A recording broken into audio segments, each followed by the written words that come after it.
So let's go on with the next section, the section of prepared speeches. Okay, our first speaker shall tackle a speech project from the presentation mastery path level 2, project 2. This project is Mr. Vice President of Education, could you help me here? What speech project is this? Body language, PTML. Effective body language. Okay, effective body language. Okay, so the speech project is on effective body language. This is a 5 to 7 minute prepared speech. And the title of this speech is Confidence is the Key. This speech shall be evaluated by immediate past area director Ching Bognot. Let's welcome our next speaker, President Pat Maliksi. Hi everyone, good afternoon. When I was growing up, I've always been the bubbly girl, and I have the energy of engaging everyone in the room. Now, for right now, I hope I'll be able to engage everyone in this Zoom meeting. I even remember a story wherein my sister told me that when we attended church, and mind you, we were always late, which is halfway through the mass. And I think I was 4 years old. And she told me I've got a bunch of kids following me. I was leading them and playing games with them. And I was only 4 years old then. I also remember from that church befriending an old Lola outside. And she was so happy and quite happy to talk to me. I mean, I was 4 years old and I'm very, very talkative. And I think because she was so engaged with me, she gave me a free orange juice. And that was really fun. You see, I think growing up, I've always had this bright and sunny personality. I was confident, and yet there's one thing I always fear and become nervous about. Guess what it is? Public speaking. Would you believe that the Patricia before is very afraid of public speaking? And before Toastmasters, I get really nervous when doing client presentations. My voice would crack. I would have cold and sweaty palms. And I believe in my second project here in Toastmasters, because I'm only in my first year, I forgot my speech and totally blacked out. I think our Toastmaster Ed was my evaluator then, because I always had notes with me. So that's when I realized mistakes are inevitable, especially when you're learning a new skill, and of course, nervousness will always come, and it still comes for me speaking in front. And I think it's natural to feel nervous. It's your body preparing you for battle. It means that you really care about what you are doing, and I really care about public speaking, and I don't want to fail, because I think once you don't feel nervous anymore, it means you stop caring. So where am I going with this speech? Well, I'd like to tell you that your inner confidence and belief in yourself will get you far. If you don't believe in yourself and you crave validation from other people, you'll disappoint yourself. Because having the confidence and believing that you can is, I think, the first step in overcoming the lies in your head, especially me, that I struggle with anxiety, and that your self-talk of being never good enough. When you have the confidence and the belief in yourself, it will start there. It will motivate you to do things for your personal growth, and which I think helped me to embrace learning. And embrace learning and growing, and that if I fail, that's okay. And it means I know what to do next time and I'm wiser. So for our guests, and we have a few, and I'm very happy. I'd like to tell you, I'm Patricia S. Maliksi, DF Community Toastmaster Club President. I'm only in my first year, and look what confidence has led me. Sharing my experience confidently with you all, virtually, but I hope in the future we'll be able to see each other physically, and what Toastmasters helped me with. Of course, with the supportive community that we have here in BF community, it will help you become more confident, especially with our mentorship program. The warm culture that we have here, I think, will also help you boost your confidence and help you with your personal growth and your what that might look like for you. So I encourage you, especially the guests, to approach any of us anytime if you're ready and confident to take your public speaking skills to the next level. Find your confidence with BF Community Toastmasters Club because confidence is key. Thank you. Okay, thank you very much, Madam President. Oh, that was really energetic and inspiring. Okay, I believe we all want to become speakers with lots of energy. How do we do that? Become a Toastmaster. Okay, our next speaker shall tackle a project from the path innovative planning. Level 2, it's project 1, understanding your leadership style.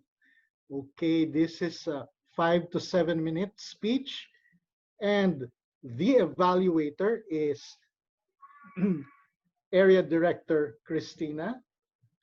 Let's welcome our next speaker to render her speech on a closer look on leading Toastmaster Loise Banez.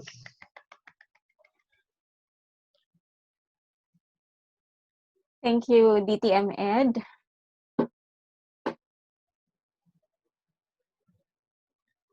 Fellow Toastmasters, good afternoon.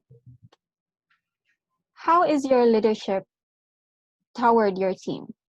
Is it working effectively? Every day we encounter people with different background and personalities. And this is evident especially in the workplace.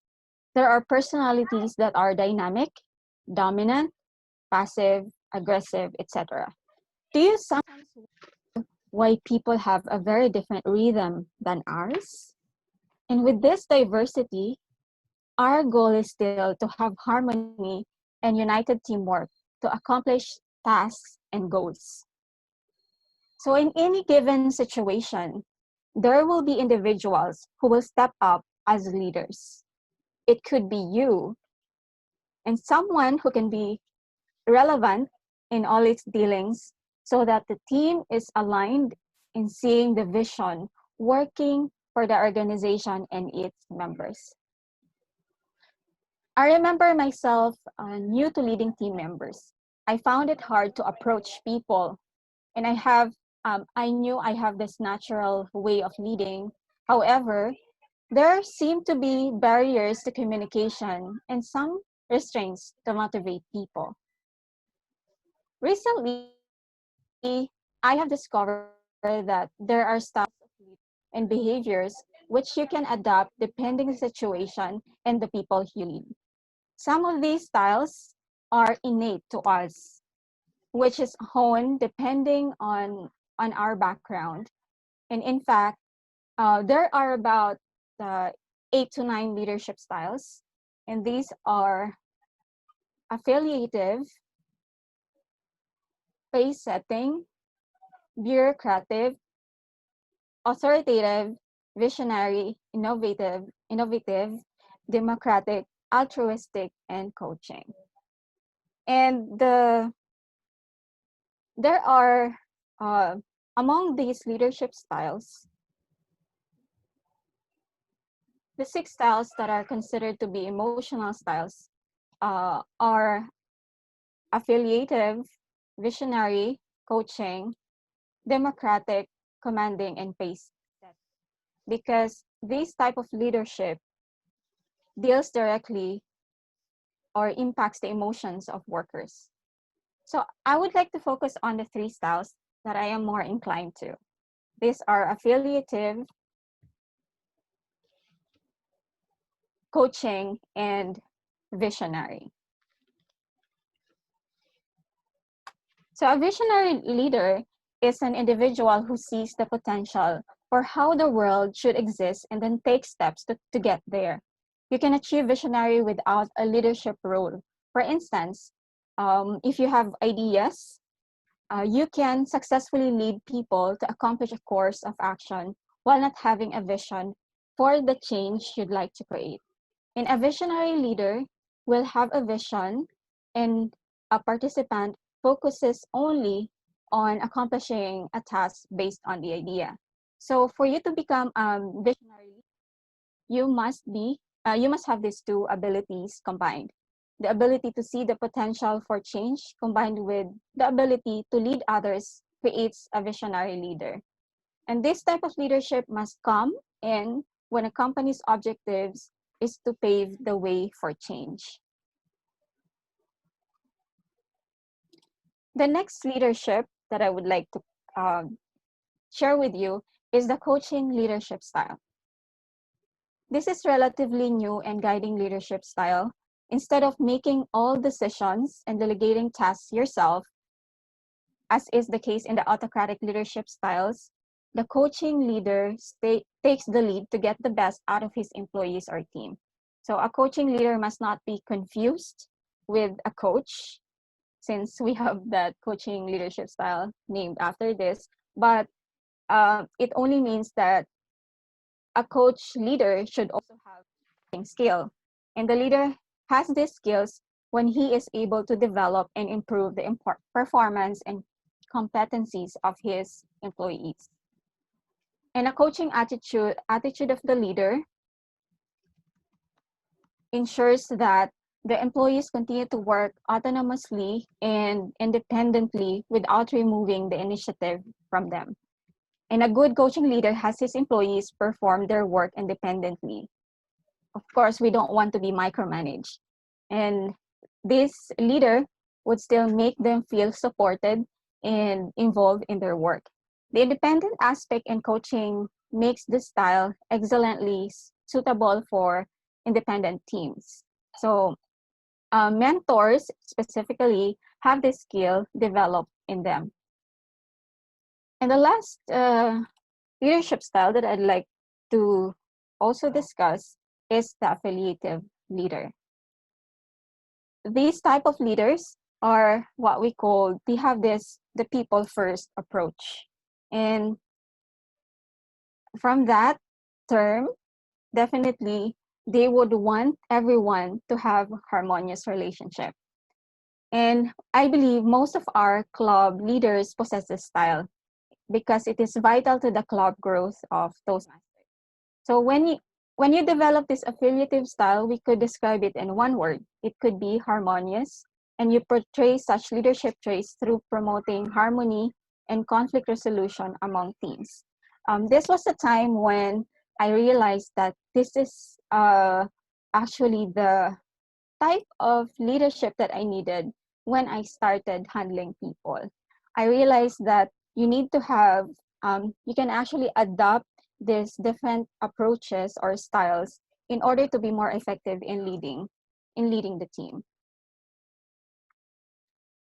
So the goal with this affiliative leadership, the goal is to build groups that work well together in accomplishing the objectives set forth by the organization. However, the motivation is not just concerned with meeting performance standards, but also having a genuine interest in making sure that co-workers feel connected to one another. And this style of leadership is favorable to employees. You would would want to harness this approach to inspire team building and to build employee morale. So according to a 2014 Career Builder Survey, 54% of respondents stayed at their current jobs because they like the people they work with. And this was a top reason many workers chose to stay. And the 32% of respondents stayed because they felt that they had a good boss that watched out for them.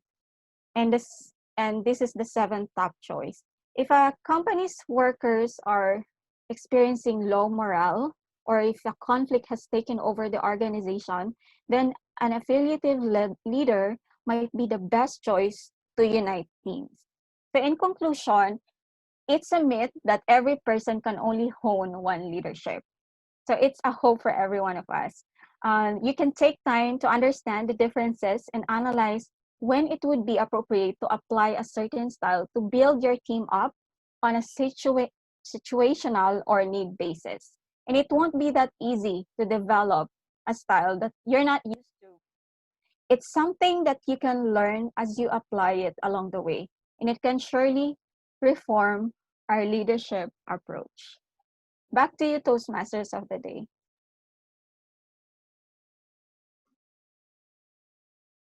Thank you very much, past Vice President for Education, Loise. Oh, and current club treasurer. Okay. Let's give our speaker a big round of applause.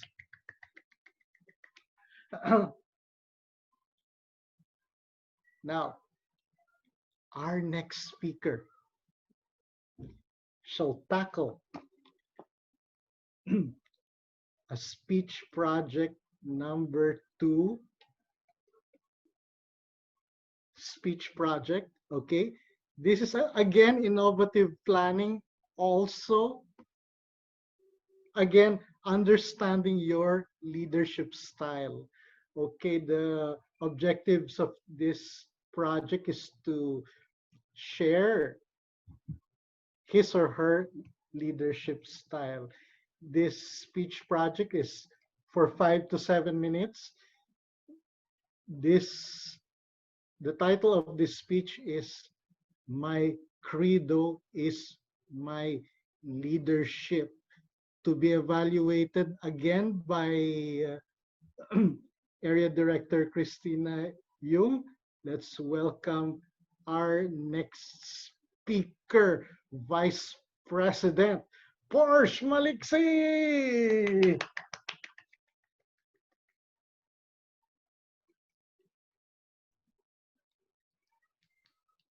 Thank you, Toastmaster of the Day, Ed, for a wonderful introduction.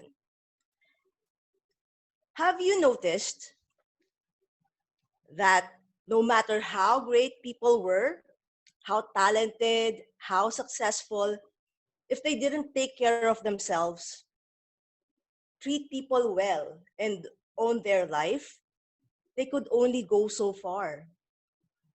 Often than not, things fall apart. They burned out. They burned other people out. They got stuck and lost their edge. Why? Because in order to lead others, you must first lead yourself. Makes so much sense, doesn't it? What does leading yourself look like? Let me share with you the key in leading yourself, which our table topics master touched upon. It's self-awareness. It's pretty simple, isn't it? And also quite difficult to master as it takes practice. To be keenly aware of who you are as a person, your values, your blind spots, strengths and weaknesses, helps you become more empathetic and kinder. Now, what makes a great leader? Have you noticed that great leaders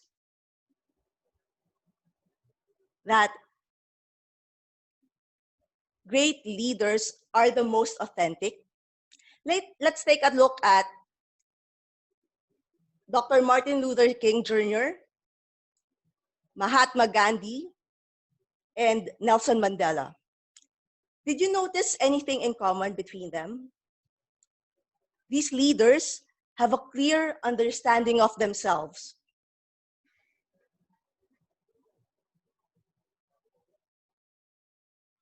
They have a clear understanding of themselves, human nature, and their values. People are naturally drawn to people who have vision, purpose, and integrity. Someone who treats people with respect and is sympathetic to their needs. Well, it's good to know what other type of leadership styles there are, as the previous speaker has enumerated to us. As a member of Toastmasters, you will be given access to a lot of valuable resources in the Toastmaster website that is offered to members, including finding out what your leadership style is. In my experience, every situation may call for a different leadership style for me to be an effective leader in our team, family, and organization. Instead, my credo guides the way I lead and show up for the team, the family, and my relationship with others. What is a credo anyway? In the dictionary, it is described as a statement of beliefs or aims which guide someone's action. The purpose of this is to allow you to communicate your personal values and principles as they manifest in your role as a leader in a way that engages hearts and minds of others. In short, it is how you show up, your intention, your energy, and presence. To share with you what my credo is, it's this: purpose, persistence, and kindness. These words represent my values and what I hold dear. In my first speech in Toastmasters, I was in a state where I was lost and looking for purpose, and talked about how Simon Sinek keep telling us to know our why. Because without purpose, what is the point of pursuing anything of value? And without persistence, how will one persevere in service of whatever purpose in the face of challenges, changes, and failure? And all of it, without kindness, will burn out people around you. Without kindness when talking to yourself, will definitely burn you out too, or cause you emotional stress. I say emotional stress because it is something we can control, something within ourselves, not external factors like when we can't remove ourselves from a stressful situation. These words guide me in leading myself and others. It's like a secret formula in finding clarity in this ridiculous and crazy world we are in right now. While we are in survival mode because of this pandemic, let's make a change in leading our lives, ourselves. Isn't it curious that we call it leading our lives? Because we are in control of what we do in life. You have the power within you. You can lead yourself in the direction you want to go. That it is so important for you to be intentional about how you show up in your own life. And when you do have the energy, when you do, you'll have the energy to influence others. Back to you, Toastmaster of the Day, Ed. Thank you very much, Vice President Porsh.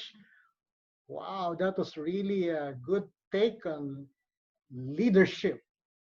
If you want, ask yourself, what kind of leader are you?